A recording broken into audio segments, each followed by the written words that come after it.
નમસ્કાર મિત્રો, હું ડૉક્ટર ભરત કાકડિયા, સેન્સીસ હોસ્પિટલ રાજકોટ. આખી ઘટનાની વાત કરીએ તો જે પેશન્ટ છે તો એને થોડા વર્ષોથી 5-7 વર્ષથી ધીમે ધીમે કરતાં સાંભળવાનું ઘટતું ગયું અને સાંભળવાનું એટલું બધું ઘટતું ગયું કે સાંભળવાના મશીન પહેરવાથી પણ એને ફાયદો નહોતો. એવા કેસમાં દર્દીએ રાજકોટ, અમદાવાદ, ગાંધીનગર અને ત્યાંથી લઈને મુંબઈ સુધી અને કદાચ દેશના બીજા મુખ્ય કેન્દ્રોમાં આ બાબતની તપાસ કરાવી અને જાણવા મળ્યું કે કોક્લિયર ઇમ્પ્લાન્ટ નામનું ઓપરેશન છે એ એકમાત્ર એના માટે આશાનું કિરણ છે. તો આવા સંજોગોમાં જ્યારે વ્યક્તિ પુખ્ત હોય, 22-25 વર્ષના હોય, નાનપણમાં સાંભળતા હોય, સરસ બોલતા હોય, ભણતા હોય અને પછી અચાનક સાંભળવાનું ઓછું થઈ જાય અને ધીમે ધીમે વધતું જાય તો એમની જે વ્યથા છે એના માટે આ કોક્લિયર ઇમ્પ્લાન્ટ એક સારું એક ક્ષિતિજ ઉપર ઉભરતું નવું આશાનું કિરણ છે. અને એવું ઓપરેશન આજે 4-5 વિવિધ પરિમાણોની દ્રષ્ટિએ જોઈએ તો સૌ પ્રથમ વખત થયું છે. પહેલું તો એ કે પુખ્ત ઉંમરની અંદર આવા ઓપરેશનો પ્રમાણમાં ઓછા થતા હોય છે. બીજું કે બંને કાનના ઓપરેશન થવા અને એ પણ એક જ સમયે એક જ ઓપરેશન સિટિંગમાં થવા એ પણ એક બહુ મોટું લેન્ડમાર્ક અને માઇલસ્ટોન વસ્તુ છે. અને સેન્સીસ હોસ્પિટલમાં પણ કોક્લિયર ઇમ્પ્લાન્ટનું આ ઓપરેશન પ્રથમવાર થયું છે. એ માટે અમારી આખી ઓડિયોલોજિકલ ટીમ, મેડલર કંપનીના રિપ્રેઝેન્ટેટિવ અને બોમ્બેથી ખાસ આ માટે પધારેલા ડૉક્ટર મિનેશ જુવેકર અને ડૉક્ટર વિજય જે આવેલા છે એ બધાને આપણે ધીમે ધીમે બધા પોતાના મંતવ્યો અને આ બાબતના વિચારો રજૂ કરશે. હું એમને આવકારું છું. હું કલ્પના અંટાળા, રાજકોટથી, Vatsalya speech and hearing clinic, audiologist. Actually આ પેશન્ટ છેલ્લા ઘણા વર્ષોથી અમારું હિયરિંગ એડ એટલે કે કાનના મશીનનું પેશન્ટ હતું અને એને પ્રોગ્રેસિવ લોસ હતો. So that progressive it means કે ઉંમરની સાથે સાથે એ વસ્તુ વધતી જાય છે અને એક સેચ્યુરેશન પોઈન્ટ આવી જાય છે, એક લેવલ એવું આવી જાય છે કે જ્યારે મશીન એટલે કે હિયરિંગ એડ કામ નથી કરતું ત્યારે પછી આપણે કોક્લિયર ઇમ્પ્લાન્ટમાં જવાની જરૂર પડે છે. એકચ્યુઅલી બહુ સરપ્રાઇઝિંગ છે કે નાના બાળકોમાં તો ઘણામાં જોવા મળતું જ હતું, પણ અત્યારે because of overuse of mobile phone અને ઇયરફોન્સ ને એ બધા યુઝ નોઇસ ના કારણે અત્યારે પુખ્ત વયના લોકોમાં પણ ખૂબ જ હિયરિંગ લોસ ઝડપથી વધતો હોય એવું જોવા મળે છે. એટલે જ્યારે પણ તમને કાનમાં કંઈ લાગે કે મને ઓછું સંભળાય છે અથવા તો કંઈ પણ તકલીફ છે કાનમાં, ત્યારે આપે કાનનો રિપોર્ટ, જેને ઓડિયોગ્રામ, જે બેસિક રિપોર્ટ છે એ કરાવવો ખૂબ જ જરૂરી હોય છે.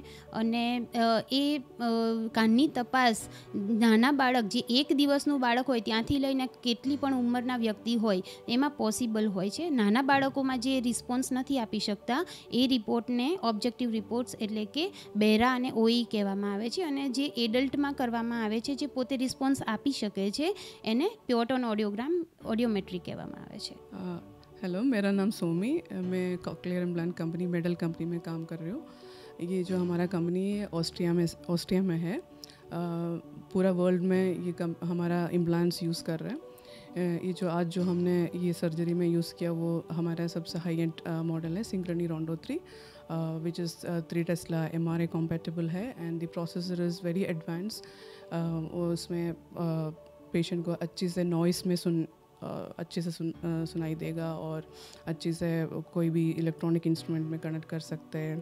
एंड स्पीच जो अंडरस्टैंडिंग जो भी बात कर रहे हैं वो अंडरस्टैंडिंग बहुत ही डिफरेंस लगेगा. ये मशीन पहनने के बाद बहुत जो भी कम्युनिकेशन हो रहे है, किधर भी जो कोई भी नॉइस है बैकग्राउंड में या किसी ग्रुप में बात कर रहे, कोई भी सिचुएशन हो, या he will be able to hear better. The quality of the sound will definitely improve with this device. નમસ્કાર અબ તકના દર્શક મિત્રો, હું doctor Dipesh Bharani, Senses hospital Rajkot. આપ સૌ જાણો જ છો કે રાજકોટમાં સેન્સીસ હોસ્પિટલ કાનના ગળાને ને ક્ષેત્રે હંમેશા કંઈક ને કંઈક નવીનતમ જે કાંઈ દુનિયામાં કોઈ નવી ટેકનોલોજી જ્યારે બી આવે છે ત્યારે આપણે સૌરાષ્ટ્રના દર્દીઓ માટે ખાસ કરીને લઈ આવ્યા છીએ. અને આજના દિવસે આજે આ સેન્સીસ હોસ્પિટલ માટે તો ખરો જ, પરંતુ સૌરાષ્ટ્ર માટે પણ એક માઇલસ્ટોનનો દિવસ છે કે આજે સેન્સીસ હોસ્પિટલની અંદર એક પુખ્ત વયના પોસ્ટલિંગ્યુઅલ ડેફનેસ એટલે કે બાળપણની અંદર એક વખત બાળક ભાષા બોલતું શીખી જાય પછી કોઈ પણ કારણોસર એનું સાંભળવાનું નસ છે એ કામ કરતી બંધ થઈ જાય અને એનું સાંભળવાનું બંધ થઈ ગયું એ ટાઈપના દર્દીના કોક્લિયર ઇમ્પ્લાન્ટનું ઓપરેશન આજે સેન્સીસ હોસ્પિટલમાં થયું અને બંને કાનના એક સાથે ઓપરેશન થયા, જે કદાચ ડૉક્ટર જુવેકર મારી સાથે એગ્રી થશે કે ઇન્ડિયામાં પણ આ પહેલી વખત આ મેડલ કંપનીના બંને હાઈ એન્ડ મોડેલ આપણે ત્યાં થયા છે. આ માટે રાજકોટના સેન્સીસ હોસ્પિટલના તમામ સ્ટાફે ખૂબ જ જહેમત ઉઠાવીએ છીએ ડૉક્ટર ભરતભાઈ અને અમારા માર્ગદર્શન નીચે. અમારા એનેસ્થેટિસ્ટ ડૉક્ટર દોંગા સાહેબ પણ આગલે દિવસથી લઈને સતત આ પેશન્ટના પહેલાંમાં રહ્યા છે અને અત્યારે બી કદાચ ઇન્ટરવ્યૂ મૂકીને બી પેશન્ટ શિફ્ટ થઈ ગયા એટલે એનું રાઉન્ડ લેવા ગયા છે. આ પેશન્ટના ઓડિયોલોજી ટીમમાં ડૉક્ટર કલ્પનાબેન અને મિલન છે, એ બંને એમની સાથે સતત ઓડિયોલોજીકલ માર્ગદર્શન માટે પ્રેરેલા છે અને મેડલ કંપની વતી ખાસ ડૉક્ટર સુમીબેન પણ અહીંયા હાજર છે. આ ઓપરેશન એક ટેકનિકલી જટિલ ઓપરેશન છે અને જે આપણે કોક્લિયર ઇમ્પ્લાન્ટનો ડિવાઇસ મૂકીએ છીએ એ પણ એક ટેકનોલોજીકલ માર્વેલ છે કે જેની મૂકવાની અંદર એકદમ માઇક્રો સર્જરી ટેકનિક કરીને ઓપરેશનથી અંદર આપણે ઇન્સ્ટ્રુમેન્ટ ઇમ્પ્લાન્ટ કરવું પડતું હોય છે. એ ઇન્સ્ટ્રુમેન્ટ આપણે જે ઇમ્પ્લાન્ટ છે એ કોક્લિયા નામનું જે અંતકર્ણ આપણે કાન છે એને આપણે 3 ભાગમાં વહેંચી શકાય. એક બાહ્યકર્ણ છે જે કાનની પીનાથી લઈને કાનના પડદા સુધીનો એરિયા છે. કાનના પડદાની પાછળ આપણે સૌ જાણીએ છીએ એમ 3 નાની નાની હાડકીઓ હોય છે, હથોડી, એરણ અને પેગડું, અને એ મધ્ય કર્ણ કહેવાય છે. અને અંદરનો કર્ણ જે છે એક આ જે સાંભળવાનો જે છે એને મગજ સુધી પહોંચાડવાનું કાર્ય કરતું હોય છે. એટલે કોઈ પણ પેશન્ટને જ્યારે સેન્સરી ન્યુરલ એટલે કે અંતકર્ણની બહેરાશ હોય છે એમાં ઇમ્પ્લાન્ટ ખૂબ જ સરસ કામ આપતું હોય છે. અને આ ઇમ્પ્લાન્ટ એકવાર બેસી જાય પછી સુમીબેનને જે છે એ લોકોના હાઈ એન્ડ ટેકનોલોજીકલ મશીન્સથી એ ઇન્સ્ટ્રુમેન્ટ બરાબર બેઠું છે કે નહીં એનું ચેકઅપ કરવામાં આવતું હોય છે. એ બધી જ જગ્યાએ અને બધી જ ખાતરી થઈ ગયા પછી પેશન્ટને આપણે પોસ્ટ ઓફ ક્લોઝર કરવાનું હોય છે અને 15થી 20 દિવસ પછી એમનું એક્સટર્નલ ડિવાઇસ મૂકી જેને સ્વિચ ઓન થેરાપી કહેવામાં આવે છે એ કરવાથી પેશન્ટને લગભગ નોર્મલ સાંભળવાનું મળી જતું હોય છે. અત્યાર સુધી આપણે સૌરાષ્ટ્રના દર્દીઓ માટે જે મોટી ઉંમરની બહેરાશ આવતી હતી એમના માટે એક સાંભળવાના મશીન સિવાય કોઈ રસ્તો નહોતો. અને આપણા સૌના ઘરમાં વડીલો હોય છે, હિયરિંગ એડ પહેરતા હોય છે, તો હિયરિંગ એડ એ મશીન છે એની અંદર ક્યારેક જ્યારે બહેરાશ ખૂબ વધારે હોય છે 80-90 ડેસિબલથી વધારે, ત્યારે દર્દીઓને એ મશીનમાં છે ને જે કુદરતી જેવું મળવું જોઈએ એટલું મળતું નથી, એમને કાયમ થોડુંક ઘટતું હોય એવું લાગે છે. તો આ કોક્લિયર ઇમ્પ્લાન્ટથી એમાં આપણે એક કદમ આગળ જઈને એમને હજી બી નિયર નોર્મલ સાંભળવાનું આપી શકાશે, જે આપણા બધા માટે એક આનંદના સમાચાર કહી શકાય.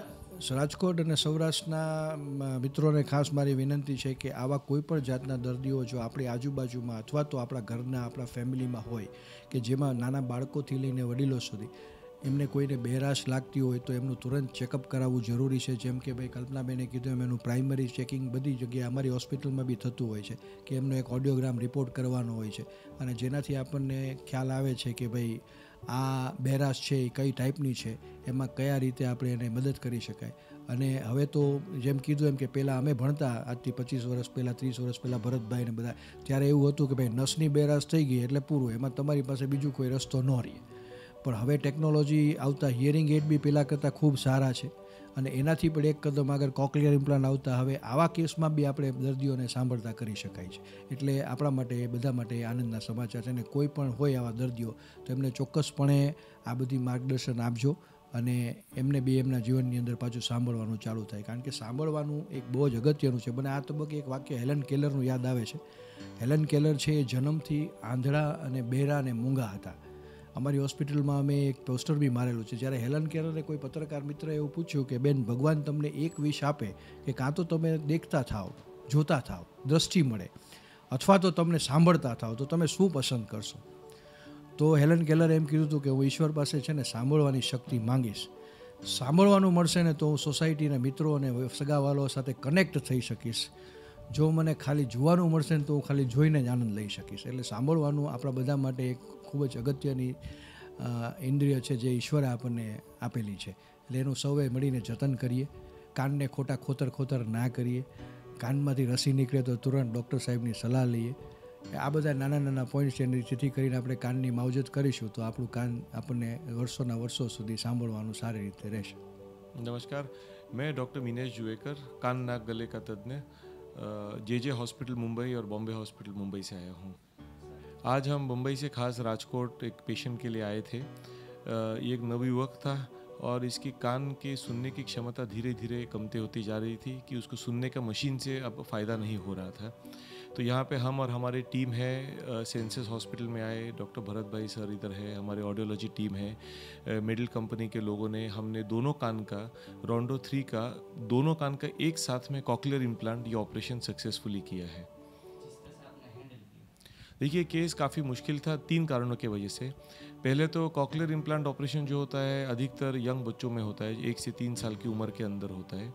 दूसरी बात जो है कि ये पेशेंट में इसका महत्व इसलिए था क्योंकि ये पेशेंट बात कर सकता था, लेकिन जब उसकी सुनने की क्षमता कम होने लगी तो धीरे धीरे उसकी बात करने की जो व्याख्या है वो भी उसके धीरे धीरे कम होने लगी। तो अगर हम इसका ऑपरेशन नहीं करते तो सुनने के साथ साथ उसकी बोलने की क्षमता भी धीरे धीरे कम हो जाती है। और एक साथ दोनों कान का ऑपरेशन करना मुश्किल भी होता है, उसको वक्त भी लगता है, और सक्सेसफुली करना इससे बड़ी खुशी ये होती है कि पेशेंट अब नॉर्मल सुन पाएगा, उसकी सुनने की क्षमता नॉर्मल हो जाती है, वो कोई एंगल से हैंडीकैप नहीं हो पाएगा।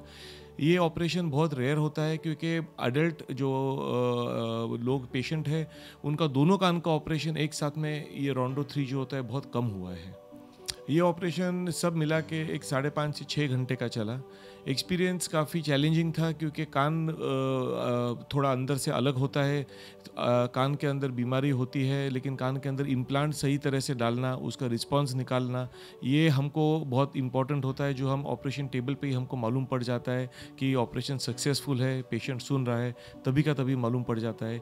इसीलिए हमारे ऊपर चैलेंजेस भी होते हैं और पेशेंट की पूरी फैमिली की हमारे ऊपर बहुत सारी आशा होती है कि वो सुन नहीं रहा है।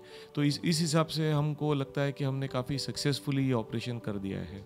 ऑपरेशन के बाद तो ऐसा है कि अब तुरंत एक 15 से 20 दिन के बाद में जो है पेशेंट को हम बाहर से प्रोसेसर, जो इम्प्लांट का प्रोसेसर है वो चालू करके पेशेंट पहले टाइम थ्रू ये इम्प्लांट नॉर्मल सुनना चालू कर देगा। उसके बाद में हमारी जो रिहैबिलिटेशन टीम है जो यहाँ पे है वो पेशेंट के ऊपर रिहैबिलिटेशन करेंगे, जहाँ पे पेशेंट को अलग अलग आवाज़ की जो ट्रेनिंग होती है वो बहुत महत्वपूर्ण है। वो करने के बाद में कुछ महीनों के अंदर पेशेंट बिल्कुल नॉर्मल इंसान की तरह सुनना और बात करना भी शुरू कर देगा।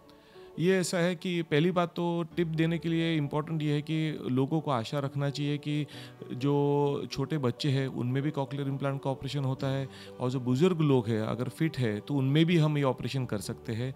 तो पहले बात जो इम्पोर्टेंट ये है कि हम सब दुनिया में ये जानते हैं कि जो कम सुनने वाले लोग हैं, हम बहरापन ये बोलते हैं, जैसे इंसान कम सुनता है वैसे उसके दिमाग की जो विचार करने की क्षमता होती है वो भी धीरे धीरे कम हो जाती है।